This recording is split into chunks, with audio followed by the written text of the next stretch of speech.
ದುರ್ಗದ ಬೆಟ್ಟದ ಮೇಲೆಲ್ಲ ಉಳುಮೆ ಮಾಡ್ತಿದ್ರು, ಬೇಸಾಯ ಮಾಡ್ತಿದ್ರು ಅಂತ. ಯಾಕಂದ್ರೆ ಒಂದು ಊರೇ ಕಟ್ಬೋದು, ಯಾವ ತರ ಇರುತ್ತೆ ಪ್ಲೇಸ್. ಇನ್ನ 400 ಮೀಟರ್ಸ್ ಹತ್ತಿರದಲ್ಲಿದ್ದೀವಿ. ಟ್ರೆಕ್ಕಿಂಗ್ ಮಾಡ್ತಾ ಇದ್ದೀವಿ. ಇಬ್ಬರು ಮುಂದೆ ಹೋಗ್ತವ್ರೆ. ಬನ್ನಿ ಕಂಟಿನ್ಯೂ ಮಾಡೋಣ. ಹತ್ತೋದಾದ್ರೆ ಸ್ವಲ್ಪ ಎನರ್ಜೆಟಿಕ್ ಆಗೇ ಬನ್ನಿ. ಸೊ ನೀವೆಲ್ಲ ಅಲ್ಲಿ ನೋಡ್ತಾ ಇರ್ಬೋದು, ಬೆಟ್ಟದ ಮೇಲಿದ್ದೀವಿ ನಾವೀಗ. ಸೊ ಅದೊಂದು ಅರ್ಧ ಬೆಟ್ಟ ಆಗ್ಬೋದು. ಸೊ ನಮ್ಮಪ್ಪ ಹೇಳ್ತಾ ಇದ್ರು ಏನಂತ, ಈಗ ರಾಜರ ಕಾಲದಲ್ಲೆಲ್ಲ BKD ಅಥವಾ ಈ ಕಾಮನದುರ್ಗದ ಬೆಟ್ಟದ ಮೇಲೆಲ್ಲ ಉಳುಮೆ ಮಾಡ್ತಿದ್ರು, ಬೇಸಾಯ ಮಾಡ್ತಿದ್ರು ಅಂತ. ಸೊ ಅದಕ್ಕೆ ಪ್ರೂಫ್ ಇಲ್ಲೇ ಇದೆ ನೋಡಿ. ನಿಮಗೆ ಅನ್ನಿಸ್ಬೋದು ನೋಡ್ತಾ ಇರ್ಬೇಕಾದ್ರೆ ಒಂದು ಲ್ಯಾಂಡ್ ಥರನೇ ಇದೆಯಲ್ವ ಅಂತ. ಸೊ ಅದು ಅರ್ಧ ಬೆಟ್ಟ. ನಾವು ಇನ್ನೊಂದು 10% ಅಂತಂದರೆ ಶಿವನ ದೇವಸ್ಥಾನ ಸಿಗುತ್ತೆ.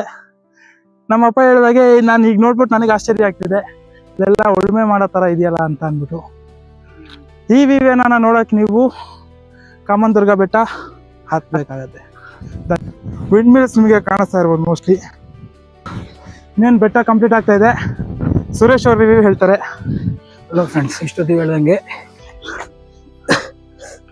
ಆ್ಯಕ್ಚುಲಿ ನೀವು ಬೆಟ್ಟನ ಮೇಲೆ ಬಂದು ನೋಡಿದ್ರೆ ಒಂದು ಒಳ್ಳೆ ವ್ಯೂ ನೋಡ್ತೀರಾ. ಆಲ್ಮೋಸ್ಟ್ ಒಂದು ಅರ್ಧಕ್ಕರ್ಧ ಇಲ್ಲಿ ನಾರ್ಮಲ್ ಲ್ಯಾಂಡ್ ಥರನೇ ಇರುತ್ತೆ. ಆ್ಯಕ್ಚುಲಿ ಅದು ಬೆಟ್ಟ, ಅದು ಅಲ್ಲಿಂದ ಹೇಳಿದ್ರೆ ಮತ್ತೆ ನಾರ್ಮಲ್ ಲ್ಯಾಂಡ್ ಸಿಗುತ್ತೆ. ನಿಮಗೆ ಒಂಥರ ವ್ಯೂ ಏನು ಅನ್ಸುತ್ತೆ ಅಂದರೆ ಇಲ್ಲೊಂದು ಊರೇ ಕಟ್ಬೋದು, ಯಾವ ಥರ ಇರುತ್ತೆ ಪ್ಲೇಸ್. 100% ಇದಕ್ಕೆ ನಾನು ಅಗ್ರಿ ಮಾಡ್ತೀನಿ. ಒಂದು ಊರೇ ಮಾಡ್ಬೋದು.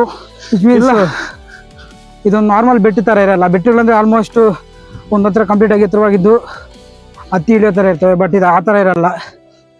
ನೀನು ಕಂಪ್ಲೀಟ್ ಆಗ್ತಾ ಇದೆ. ಒಂದು ಸಾಮ್ರಾಜ್ಯ ಥರ ಮಾಡ್ಬೋದು ಇದನ್ನು.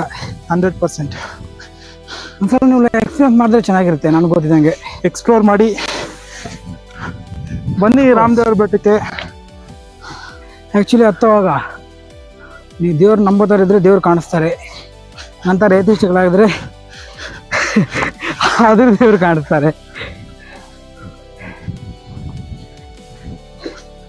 ಇನ್ನೇನು ಕಂಪ್ಲೀಟ್ ಆಗಿ ತುದಿಗೆ ಬರ್ತಾ ಇದ್ದೀವಿ. ಕಂಪ್ಲೀಟ್ ಆಯಿತು ಬೆಟ್ಟ. ಅಪ್ರೋಚಿಂಗ್.